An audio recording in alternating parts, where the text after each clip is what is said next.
ஆக அவர்கள் கேட்பதில் என்ன, நீங்கள் வாக்குறுதி கொடுத்தீங்க, வாக்குறுதிப்படி நாங்கள் வாக்களித்தோம், நீங்கள் ஆட்சிக்கு வந்துட்டீங்க, ஆட்சிக்கு வந்தபடி வாக்குறுதி நிறைவேற்ற வேண்டும் என்று தான் போராட்டம் பண்ணுறாங்க.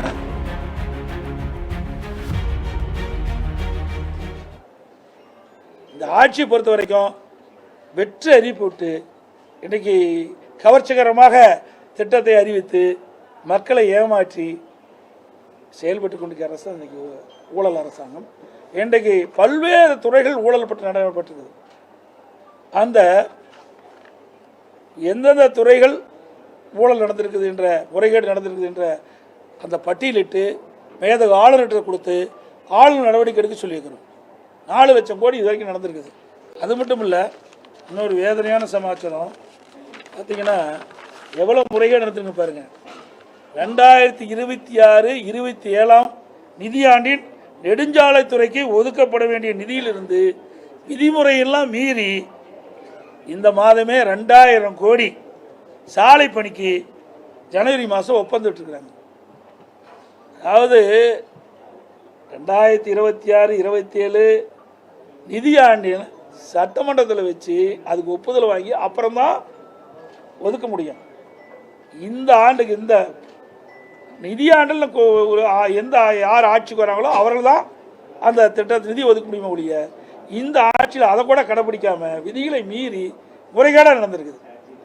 அந்த அளவுக்கு எந்த ஒரு அச்சமும் இல்லாமல் தைரியமாக ஊழல் செய்கின்ற ஒரே அரசாங்கம் திமுக அரசாங்கம்.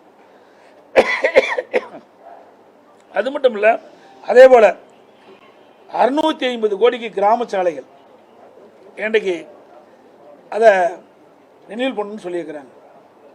இதையெல்லாம் விதிமுறைகளுக்கு புறம்பாக அறிவிக்கப்படுது. ஏன்னா தேர்தல் தோல்வி வந்துட்டுது. அந்த தோல்வியின் காரணமாக இந்த அறிவிப்பெல்லாம் திமுக அரசு வெளியிட்டிருக்கு.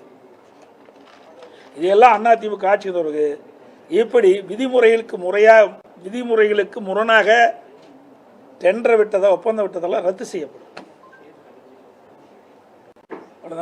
தொடர்ந்து டிஜிபி வந்து நியமிக்கிற நீங்களும் தொடர்ந்து இன்னொன்னு சட்ட ஒழுங்கு பிரச்சனையும் அடிக்கடி நடந்துட்டு இருக்கு.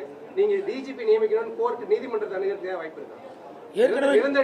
ஏற்கனவே நீதிமன்றம் போய் தான் இவர்கள் அந்த பட்டியலே அனுப்பிச்சாங்க யூபிஎஸ்சிக்கு.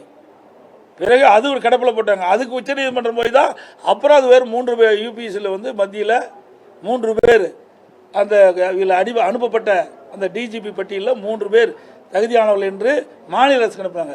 அந்த 3 பேரில் ஒருத்தரை நியமிக்க வேணும். இது வரைக்கும் நியமிக்கவே இல்லை. ஒரு பொறுப்பு டிஜிபி நியமித்தாங்க. அவர் உடல்நல சரியில்லாமல் மருத்துவமனைக்கு போயிட்டார். அதுக்கு ஒரு பொறுப்பு டிஜிபி. இப்படி பொறுப்பற்ற அரசாங்கம் தான் பொறுப்பு டிஜிபி நியமிக்கும். நாட்டில் இவ்வளோ பிரச்சனை நடந்திருக்குது.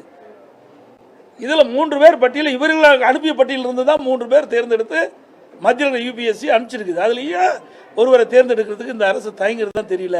ஏன்னா அந்த 3 பேருமே இவர்களுக்கு ஒத்து போக மாட்டார் என்று கருதி தான் அந்த பட்டியலை அப்படியே கிடப்பில் போட்டுக்கிறாங்க. அரசு ஊழியர்களுக்கு ஓய்வூதியம் வெற்றி அறிவிக்கும் சொல்லியிருக்கீங்க. அதே போல 17 ஆசிரியர் நிரந்தரம், சத்துணவு பணியாளருக்கு ஓய்வூதியம் சொல்லியிருக்காங்க. எப்படி பார்க்கலாம்?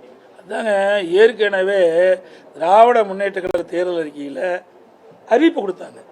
அந்த அறிவிப்படி தான் போராட்டம் பண்ணிட்டு இருக்காங்க. 2021 சட்டமன்ற பொதுத் தேர்தலில் திராவிட முன்னேற்ற கழகம் ஆட்சிக்கு வந்தால் நாங்கள் இந்தந்த அமைப்பு என்னென்ன கோரிக்கை வச்சுதோ அந்த கோரிக்கைகளை நிறைவேற்ற வேணும்னு தான் இவர்கள் கோரிக்கை வச்சாங்க. அந்த கோரிக்கை அடிப்படையில் திமுக கட்சி அந்த அறிவிப்பு வெளியிடுது. இப்போ அவங்க கேட்குறாங்க, இது வரைக்கும் 4.25 ஆண்டு காலம் ஆச்சு, நீங்கள் தேர்தல் நேரத்தில் உங்களுடைய வாக்குறுதி நிறைவேற்றலை, அதுக்காக போராடுறாங்க. ஆனால் அதை போராட்டத்தை கண்டுகொள்ளலை.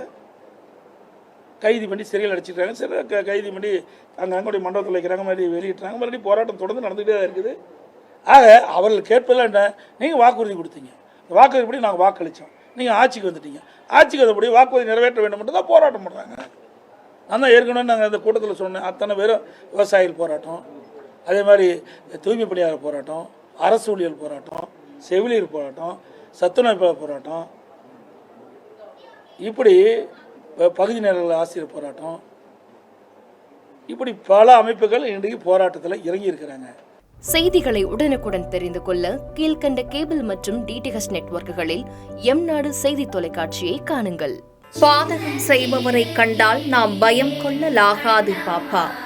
மோதி மிதித்து விடு பாப்பா, அவர் முகத்தில் உமிழ்ந்து விடு பாப்பா.